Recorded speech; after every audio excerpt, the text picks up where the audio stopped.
Baiklah, video kali ini saya akan ceritakan tentang bertemu dengan penunggu hutan. Tunggu selepas ini. Assalamualaikum warahmatullahi wabarakatuh dan salam sejahtera. Selamat datang ke channel Alif Bosco. Baiklah, channel ini banyak menyediakan video-video yang menarik, jadi jangan lupa untuk subscribe dan tekan butang loceng untuk update video-video yang terbaru. Baiklah, video kali ini saya akan ceritakan sambungan semula tentang murid saya yang matanya tak ada hijab. Jadi saya imbas semula, murid saya ini seorang yang istimewa. Dia tiada hijab mata dia. Okey, mata dia tidak ada hijab. Memang sejak lahir dari kecil sudah berbagai perubatan dilakukan dan banyak ustaz sudah dijumpa dan mata dia tetap juga tidak berhijab. Jadi dia boleh nampak alam ghaib. Okey, dia boleh nampak apa yang manusia tidak boleh nampak. Okey, jadi pada satu hari sekolah telah buat satu camp, camp pengawas. Jadi di antaranya murid saya tersebut juga lah terpilih dan camp tersebut dijalankan di sebuah hutan, hutan. Jadi agak risau, maknya pertama tidak benarkanlah sebab dia risau dengan akan kesihatan dan keselamatan anak dia. Tapi anak dia berkeras ingin ikut juga. Dia cakap, tidak perlu risaulah mak, mendengar ada Cikgu Alif. Masalahnya, aku ni bukanlah berani sangat. Tapi dia berkeras nak juga. Jadi mak dia memberi kepercayaan kepada diri saya untuk menjaga anaknya. Saya macam boleh, macam tak boleh. Ya, saya pun berfikir, Allah, dahlah dia jenis yang boleh nampak benda tu kan. Jadi kalau betul-betul benda tu nampak, apa saya perlu buat kan? Jadi keputusan muktamad dia akan ikut camp tersebut. Jadi sebelum pergi camp tersebut, mak dia bagi barang-barang keperluan sekiranya berlaku sesuatu yang tidak dijangka. Saya pun terkejutlah apa barangnya kan. Jadi mak dia ada bagi saya satu bulu kuning. Bulu kuning. Dan di depan bulu kuning tu ada emas. Dia cakap kalau anak dia berkelakuan macam over lah kan, ataupun di luar kawalan, pukul pakai bulu kuning tersebut. Dan dia cakap kalau ada benda yang mengacau dia, pukul juga dengan bulu kuning. Allahu Akbar. Saya pun bukannya seorang yang berani sangat, kalau betul-betul benda tu di depan saya pun mau pukul pun entahlah. Jadi saya ambillah aman-amannya itu, saya simpan bulu kuning tu dan bawa ke camp berkenaan. Camp berkenaan memang jauh di pedalaman, di hulu, memang kawasan hutan, dia berdekatan dengan air sungai, ada air terjun, memang cantik lah, memang cantik kawasan tersebut. Jadi camp tersebut adalah camp pengawas. Sesiapa murid yang ingin jadi pengawas pada tahun tersebut, dia akan menjalani camp tersebut, ya. Jadi semua aktiviti berjalan dengan lancar. Dia pun okey. Tapi sampai satu masa di aktiviti pada waktu malam, biasalah kalau camp kan dia ada aktiviti malam burung punggu. Saya dengar siap nama tajuk tu, saya sudah garuk kepala. Habislah saya cakap. Jadi pun saya bagi tahulah dengan fasilitator camp tersebut yang memberitahu bahawa salah seorang murid saya, dia ada keistimewaan. Jadi oleh kerana fasilitator pun tidak mau ambil risiko, dia letak murid saya tu paling hadapan. Jadi oleh kerana dia paling hadapan, jadi saya pun guide dia, saya jaga dia di barisan paling hadapan. So kami bergerak di antara saya, Fesi dan beberapa orang murid lah, dan murid yang paling depan adalah murid saya tersebut. Jadi semasa kami jalan, apabila menuju masuk ke hutan, dan di situ dia sudah mula menangis. Ya, menangis, dan dia tarik terus baju saya. Dia cakap, "Ayah, apa hal ini?" Tapi dia tidak bercakap. Saya sudah di situ mula sudah, bulu rumah saya, bulu rumah tengkuk sudah berdiri. Saya sudah memang dia sudah nampaklah benda ni. Kemudian dia menangis lagi. Menangis yang terasa-asa lah. Saya cakap sabar, banyakkan istighfar, banyakkan doa. Lepas tu dia pegang lagi kuat baju saya. Allahu Akbar. Saya pun bawa yang bulu kuning yang mak suruh bawa tu. Lepas tu saya tanyalah dia, apa yang kau nampak? Dia tidak bercakap, dia hanya diamkan diri saja. Fasilitator bawa kami lagi dalam. Saya cakap dengan Fesi ni, cukuplah, sebab suasana masa tu memang gelap. Murid hanya dibekalkan lilin, lilin untuk masuk ke dalam hutan tersebut. Sampai satu tempat kami duduk dalam bulatan. Ada berapa grup lah, kami grup yang pertama. Jadi di situ saya sudah tidak selesa lah, sebab murid saya sudah situ menangis. Kemudian dia tarik saya lagi, cikgu. Lepas tu saya tanya lah, apa yang kau nampak? Dia bisik dengan saya, cikgu terlalu banyak, cikgu terlalu banyak. Allah, apa yang terlalu banyak lah pula? Dia cakap, apa yang kau nampak terlalu banyak? Kemudian dia bisik sekali lagi dengan saya, cikgu terlalu banyak penunggu. Allah, tambah saya berdebar-debar. Menangis, tapi dia cuba kawal lah. Saya cakap, kawal tangisanmu. Jangan menangis terlalu kuat. Nanti cikgu pun hilang kawalan. Jadi, oleh kerana dia ketakutan sangat, dia cakap dengan saya sekali lagi, dia cakap, cikgu bilangnya, saya tidak pernah nampak benda begini terlalu banyak bilangnya. Biasanya saya nampak 1, 2, tapi ini cikgu bilangnya banyak sangat. Maksudnya di dalam hutan ni memang tempat tinggal jin dan syaitan. Masa tu bulu roma saya, Allah Akbar, jantung saya berdebar. Kemudian tiba-tiba dia memandang saya dengan tepat ke muka saya. Dia pandang, dan mata dia, murid saya itu besar memandang. Saya pun heran, kenapa dia pandang saya semacam kan? Saya cakap lah, kenapa kau pandang cikgu begitu? Kemudian dia tunjuk begitu, Allah. Kemudian dia cakap, cikgu, di belakang cikgu. Dia cakap, apalah pula ni? Kemudian Anda fikir saya tengok belakang? Tidak, saya tidak tengok belakang. Saya cakap dengan dia, diam. Bapak nak tahu. Saya teruskan istighfar, astagfirullah. Dan saya baca doa. Bacalah doa apa yang mampu. Walaupun masa tu fikiran saya, cepatlah benda ni habis, cepatlah aktiviti ni habis. Oleh kerana banyak kumpulan lagi yang ditunggu, jadi aktiviti tersebut lambatlah habis. Kemudian dia tengok saya lagi. Kemudian dia tunjuk lagi, cikgu, di belakang cikgu. Oleh kerana saya pun tidak selesa, saya pun mau tengoklah apa. Bila saya tengok, saya tidak nampak apa-apa. Saya cakap, nanti kau ceritakan. Tunggu aktiviti ni habis baru kau ceritakan. Jangan cerita di sini. Jantung saya dub-dub. Allah, bila lah aktiviti ni mau habis? Kemudian dia sambung lagi menangis. Cakap, bila lah aktiviti ni habis? Kemudian dia tengok ke atas, dia tengok sana, dia tengok sini. Dia cakap lagi dengan saya, cikgu, kenapa terlalu banyak di sini, cikgu? Sebab dia cakap benda tersebut terkejut. Sebab kenapa dia boleh nampak mereka? Jadi benda-benda penunggu di hutan tersebut heran. Dia cakap, budak ni boleh nampak kita lah. Jadi bila penunggu hutan tu tahu yang dia boleh nampak, diorang pun ikutlah. Diorang mau tahu kenapa dia boleh nampak. Jadi dalam arti kata lain, mereka ingin berkawan lah dengan budak tersebut. Allah.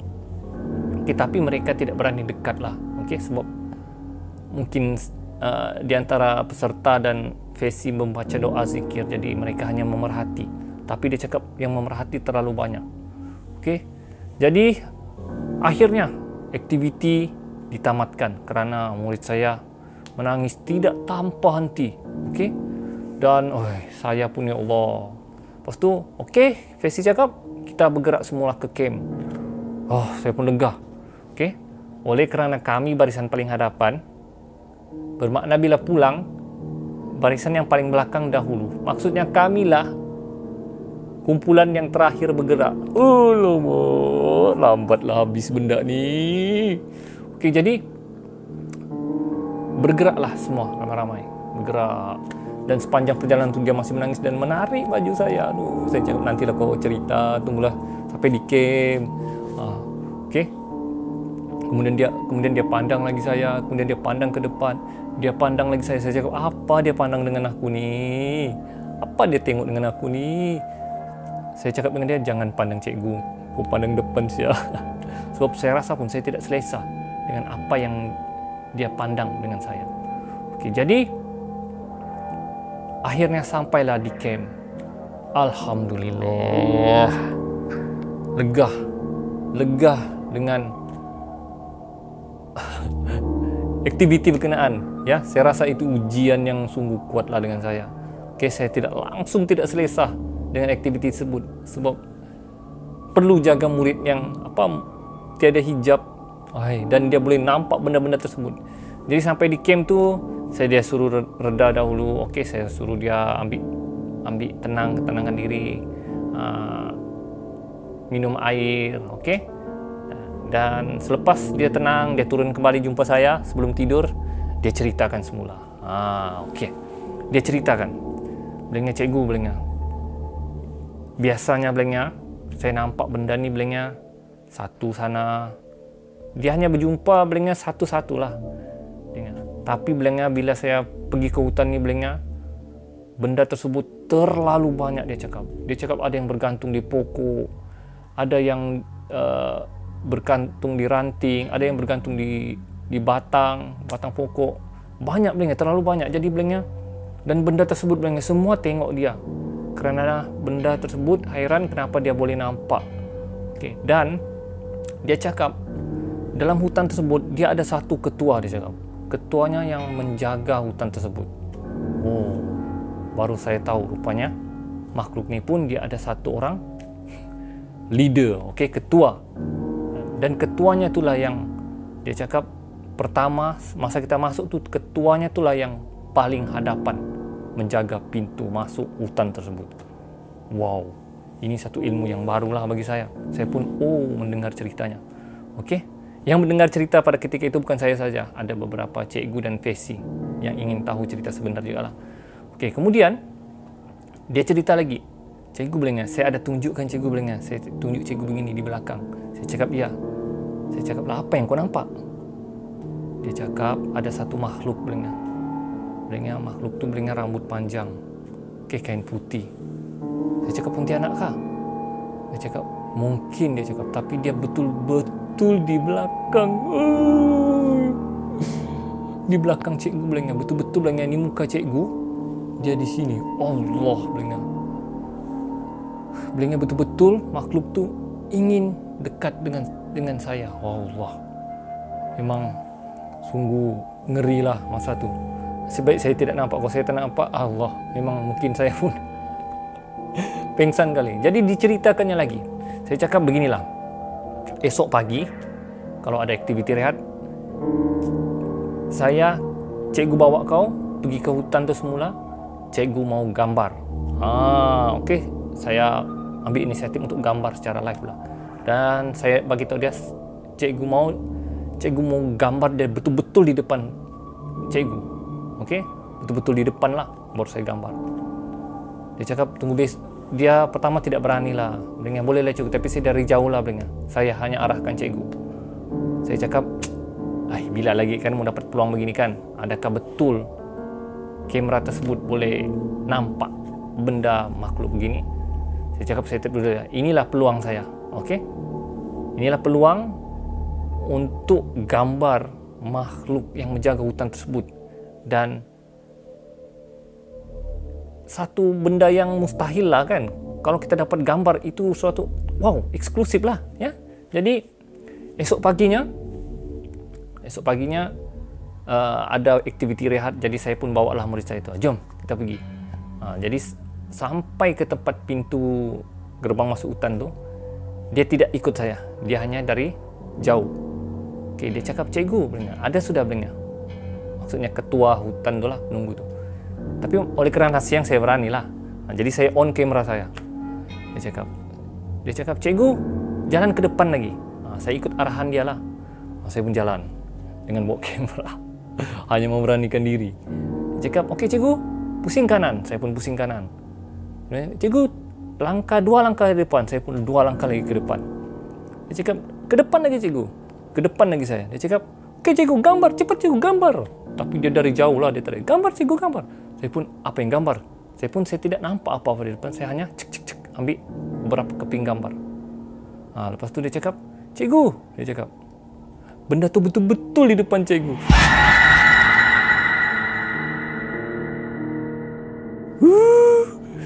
Tangan saya bergetar, saya ambil gambar secepat mungkin dan lari ke tempat murid tersebut. Kemudian saya tengok semulalah kamera saya. Saya tengok kamera saya, tidak nampak. Memang tidak nampak. Maksudnya benda ni kita tidak boleh nampak dengan mata kasar. Dan murid saya pun cakap, kan saya sudah cakap cikgu, memang tidak nampak. Jadi gambar tersebut saya simpanlah sebagai kenang-kenangan saya. Okey, jadi itulah dia pengalaman saya bersama murid saya yang tidak ada hijab. Okey, jadi alhamdulillah camp tersebut berjalan dengan lancar, ya, dan murid saya pun alhamdulillah tidak ada apa-apa masalah kesihatan ataupun yang mengganggu sesuatu dirinya, dan semuanya selamat. Jadi saya rasa lega lah, maknya pun lega, saya pun lega.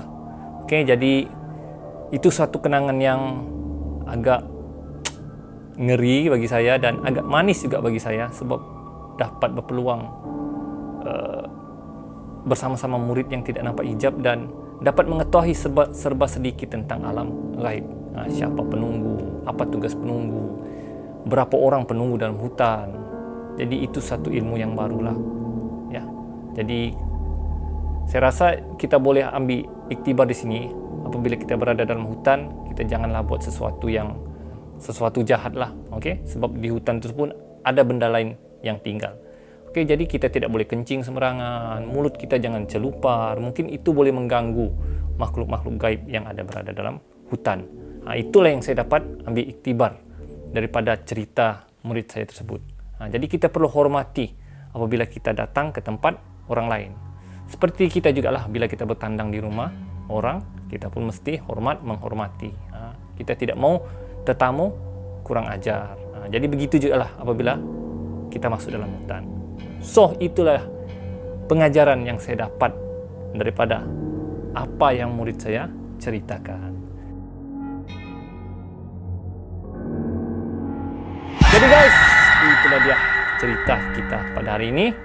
Mudah-mudahan cerita saya ini tidaklah beberapa seram, cuma ya satu pengalaman yang menarik untuk saya. Jadi setakat itu saja cerita saya hari ini. Kita akan berjumpa lagi di video akan datang. Jadi jangan lupa untuk subscribe dan tekan butang loceng. Dan jangan skip iklan untuk membangunkan lagi channel saya. InsyaAllah. Ali bosku, Assalamualaikum.